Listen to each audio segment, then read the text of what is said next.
Donald Trump has just received an ultimatum from the United States Congress that is unprecedented in modern political history, and I'm not using hyperbole here. Just days ago, Congress issued a final deadline with explicit legal consequences that places the former president between total submission or facing sanctions that no previous occupant of the Oval Office has ever faced. And what makes this absolutely devastating is that this isn't just another partisan squabble that will fade away in the next news cycle. We are talking about a bipartisan coalition in Congress, including conservative old guard Republicans who respect the institutions, who voted to impose this deadline with enforcement mechanisms that Trump can't simply ignore through truth social posts or political rallies. As someone who has spent decades observing and analyzing American politics, covering Watergate as a young journalist, witnessing the Clinton crisis, I can tell you with absolute certainty that what we are witnessing now is different. This is not political theater. This is the American constitutional system testing whether anyone, no matter how powerful or loyal their base, is truly above the law. And believe me, the clock that started ticking the moment Congress issued this ultimatum is sending shockwaves through Washington in a way I have rarely seen. We are seeing real panic in Republican circles, divisions that are fracturing the party before our eyes, and a former president who built his entire political identity on never backing down, never admitting defeat, now facing a choice where all options are catastrophic. It is frankly difficult for me, even after everything I have witnessed in my career, to believe that we have reached this point. But let me bring you up to date on exactly how we got here, and why the next 72 hours could define not only Trump's political future, but the future of accountability in American democracy. Tensions in Washington have been rising for months as Trump and his legal team have employed every tactic imaginable to block congressional investigations. We've seen endless appeals, claims of executive privilege that have no legal basis, lawsuits designed purely to delay, and Trump's signature strategy of treating every court order as just another suggestion he can ignore. But according to Politico's January 8th report, something fundamentally changed when the House Oversight Committee, working with key members of the Senate, voted to impose what they are calling a final compliance deadline. This is not an ordinary subpoena that Trump's lawyers can appeal indefinitely. This was specifically structured after consultations with constitutional experts to close every escape route that Trump has historically exploited. The deadline requires Trump to hand over 8 full years of financial records, including tax returns, bank documents, and correspondence with foreign financial institutions. In addition, it demands his sworn testimony on specific transactions that investigators have already identified as problematic. And here's the critical point. The deadline expires 72 hours from its issuance, with 0 extensions allowed. But this is where the matter transcends ordinary partisan politics and enters serious constitutional territory. The vote to impose this deadline was not along purely partisan lines. According to sources who spoke with CNN, 18 Republicans joined Democrats in passing the measure. These are not moderate Republicans from blue states trying to distance themselves from Trump. We're talking about long-standing conservatives, members who voted with Trump 90% of the time during his presidency.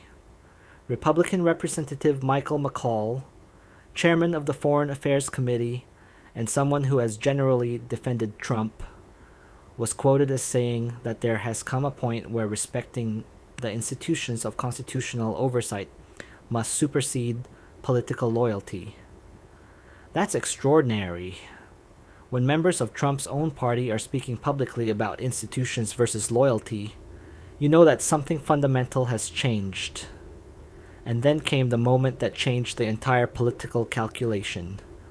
When the deadline was formally announced in the House plenary session, it included an annex detailing the specific consequences of non-compliance. Not the usual vague language about possible sanctions. We are talking about legal specificity that was clearly drafted by constitutional lawyers who wanted to avoid any ambiguity. If Trump does not comply within 72 hours, Congress will immediately initiate contempt proceedings. This is not civil contempt where you simply pay a fine. This is criminal contempt that may result in arrest warrants issued by the sergeant at arms. In addition, Congress reserves the right to refer the matter to the Department of Justice for further criminal prosecution for obstruction of justice. Trump's reaction was predictable in its fury but revealing in its tone. In a series of posts on Truth Social, which began minutes after the deadline was announced, Trump called this a deep state coup and an unprecedented witch hunt. He specifically attacked the Republicans who voted in favor, calling them traitors and rhinos who would pay a political price. But what caught my attention, and the attention of experienced analysts I know in Washington, was what Trump didn't say. There was none of the usual bravado of, "I will never submit," or "let them come for me." Instead, there were vague references to consulting with my lawyers and exploring all legal options. For someone who has followed Trump's rhetoric for years, that vacillation is significant. And the leaks from his inner circle, reported by NBC News on January 9th, paint a picture of utter chaos. Multiple sources described emergency meetings at Mar-a-Lago, where Trump's lawyers explained to him in no uncertain terms that this time is different. There is no appeal available because Congress structured this under its constitutional oversight powers that the Supreme Court has repeatedly confirmed. A senior lawyer reportedly told Trump directly, "Sir, this is not a court order that we can appeal. This is Congress exercising fundamental constitutional authority. If you defy this, I cannot represent you in what comes next." That lawyer, according to sources, is not the only one considering resigning if Trump persists in full-scale defiance. Now let me put this into historical perspective, because as a lifelong student of American politics, the precedents here are profoundly important. This is not the first time we have seen confrontations between Congress and a president or former president over documents and testimony. But the way this is playing out has unique elements that should concern all Americans regardless of party affiliation. Consider the case of Richard Nixon during Watergate. In July 1974, the Supreme Court unanimously ordered Nixon to turn over the White House tapes. Nixon faced a similar choice: comply or defy. He chose to comply, understanding that defying the Supreme Court would destroy any remaining political support he had. 2 weeks later, he resigned when it became clear that impeachment was inevitable. The critical difference here is that Nixon still had political options. He could resign with some dignity. He could negotiate a pardons. Trump doesn't have those escape routes because he no longer holds office, and because this Congress has made it clear that there is no negotiation available.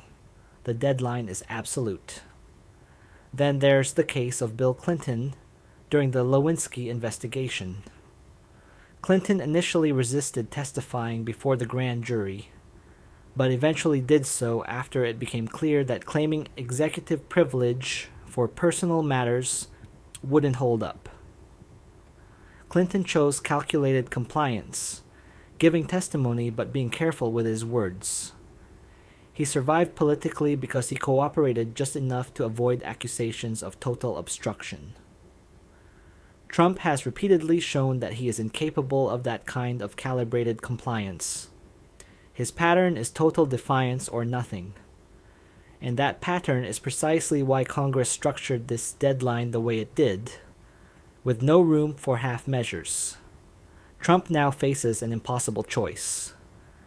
And as an analyst who has studied his political psychology for years, I can tell you there is no good option for him.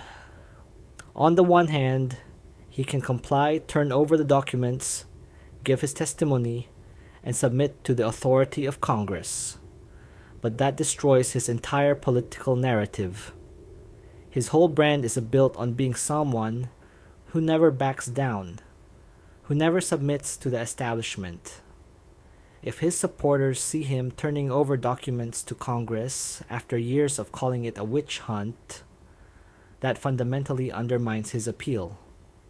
The MAGA base loves him specifically because he defies the norms and institutions they see as corrupt. Compliance is admitting that those institutions have legitimate authority over him. That is unacceptable to the persona he built. On the other hand, he can defy the deadline, refuse to comply, and dig in for an all-out confrontation with Congress. That maintains his fighter image and likely solidifies his space. But the legal consequences would be immediate and severe.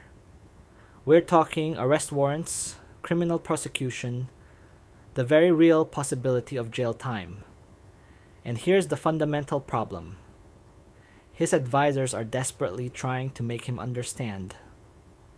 Once Congress issues an arrest warrant for contempt, it's not something he can stop with social media posts or rallies. Federal agents with a warrant would come and arrest him. The Secret Service can't interfere with a lawful order from Congress. We'd be seeing images of a former president in handcuffs. His political advisors are similarly divided. Some argue that defiance is the only politically viable option, that his base will abandon him if he submits. Others insist that being arrested for contempt of Congress would destroy his chances in 2024, that undecided voters would see that as validation that he's out of control. Meanwhile, the Republican Party is fracturing in real time over how to respond. According to Politico, Senate Republican leaders held emergency calls trying to formulate a coherent response. Some wanted to defend Trump and attack Congress for alleged overreach. Others argued that the party needs to distance itself before the ship sinks completely. Senate Minority Leader Mitch McConnell, who has a notoriously complicated relationship with Trump, reportedly remained silent during these calls. That silence is telling. McConnell understands that whichever path the Republican Party chooses here has profound long-term consequences. If Republicans defend Trump's defiance of Congress's authority, they are effectively arguing that constitutional oversight is illegitimate when directed at their own party. That undermines decades of Republican positions on separation of powers and checks and balances. But if they abandon Trump, they risk the fury of a base that remains fiercely loyal to him. The next 72 hours will define not only Trump's legal future, but something much bigger. It will determine whether American institutions can function when challenged by someone willing to completely disregard rules and processes. It will determine whether Congress's oversight means anything, or if it's just theater that the powerful can ignore. As Americans, regardless of party, we must ask ourselves what kind of system we want. Do we want one where legal authority can be effectively ignored by those who have enough political support? Or do we want one where institutions have the capacity to enforce accountability even against the powerful? True conservatives understand that limited but effective institutions are essential to preventing tyranny. If we undermine those institutions because they are being used against someone we politically support, we are abandoning fundamental conservative principles in favor of mere partisan tribalism. I have dedicated my life to observing and analyzing American politics, And I tell you in all seriousness that this moment is as consequential as anything I have ever witnessed. The decisions made in the coming days will resonate for decades, shaping how American institutions function and whether the rule of law truly applies equally. The stakes have never been higher. The countdown has never been more absolute. And the consequences for American democracy have never been more profound. What Trump chooses and what we allow to become precedent will define whether the United States remains a nation of laws or becomes something fundamentally different.